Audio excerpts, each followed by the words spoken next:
Hello everyone and welcome to CPAC 2023. I'm your host Amelia Kane, and joining me today is former ambassador to Denmark under the Trump administration, Carla Sands. Mrs. Sands, thank you so much for being here today. It's so nice to be with you, Amelia. Thank you so much. I'm such a huge fan of Judicial Watch's work that I've held fundraisers for Judicial Watch. I love what they're doing, and there's no one else in our country doing the hard work that this amazing team does.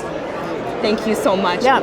Regarding China, everyone is starting to learn that the FBI said COVID-19 probably originated from a lab in Wuhan. Who will be held accountable for this? What are your thoughts?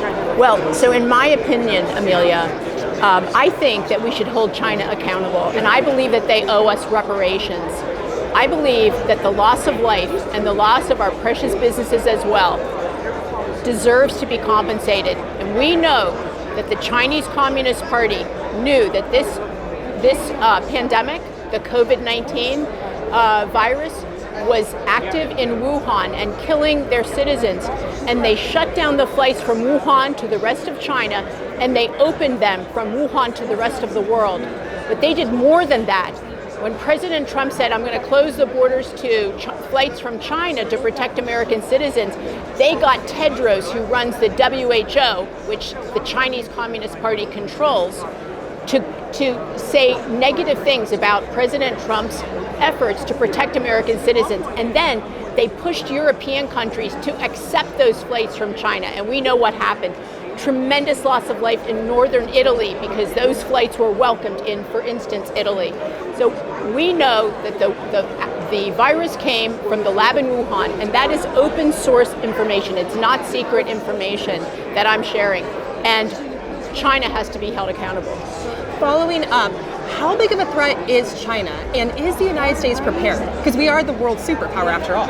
We are, and China's leaders and their generals have said publicly that they will defeat the United States and they will take back Taiwan.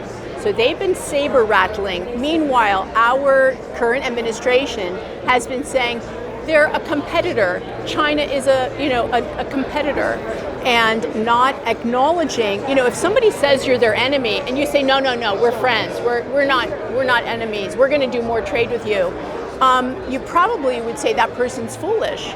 And especially when China is an existential threat to Americans. We know that they have a bigger Navy than we have now.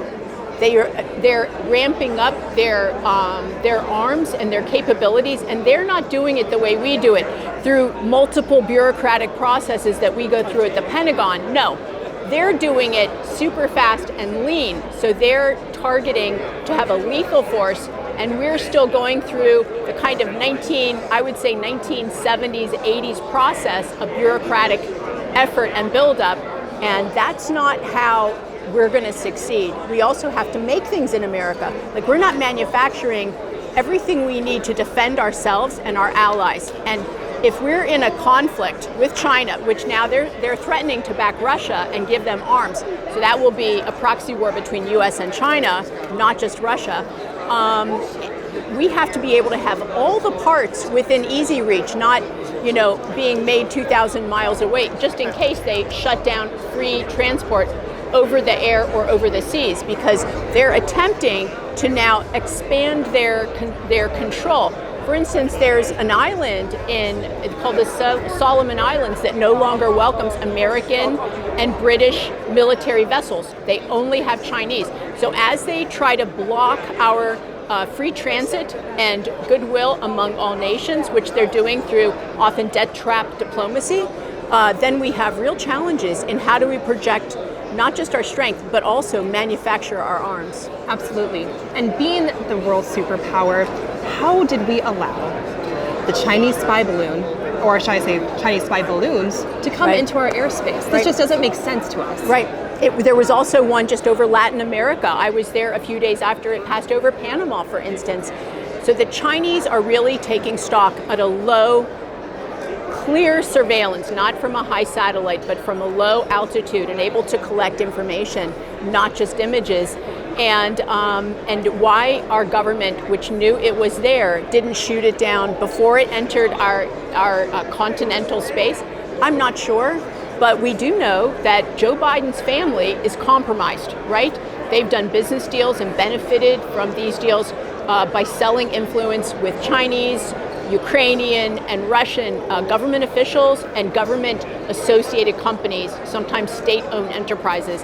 And so we have real trouble in America when our commander-in-chief is compromised with our greatest adversary, who has declared that they will defeat us. So they intend to be the global hegemon. I hope that Americans will wake up. I hope that American companies will begin the decoupling. I'm reading that major American companies are intending to invest more in communist China. And this is not about the Chinese people, who are hardworking and very intelligent. It's about the Chinese Communist Party and their evil spread of communism and totalitarian control around the world. Well, thank you so much, Ambassador, for your insight. We really appreciate it. Thanks so much. I appreciate it, Amelia. Take care. Enjoy CPAC. Thank you so much. Thanks. And to support our work, please visit judicialwatch.org. Thank you.